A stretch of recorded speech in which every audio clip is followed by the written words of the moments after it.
সুপ্রিয় দর্শক, আসসালামু আলাইকুম। আজকে আপনাদের জন্য নিয়ে এলাম ঝরঝরে ভুনা খিচুড়ি, তাও আবার গরুর মাংস দিয়ে। চলেন কিভাবে রান্না করেছি দেখিয়ে দিই। প্রথমে আমি একটা বলে নিয়ে নিচ্ছি 1 কেজি পরিমাণে গরুর মাংস। এখানে লবণ, ধনিয়া গুঁড়া, হলুদের গুঁড়া এবং শুকনো মরিচের গুঁড়া নিয়েছি। আপনারা মাংসের পরিমাণ অনুযায়ী মশলাটা দিবেন। এখানে দিয়ে দিচ্ছি বাটা মশলা, আদা বাটা, রসুন বাটা এবং জিরা বাটা।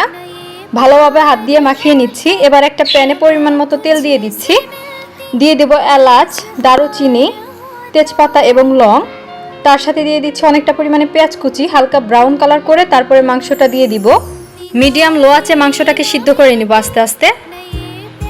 মাংসটা যখন ভালোভাবে কষানো হয়ে যাবে তারপরে দিয়ে দিচ্ছি পানি।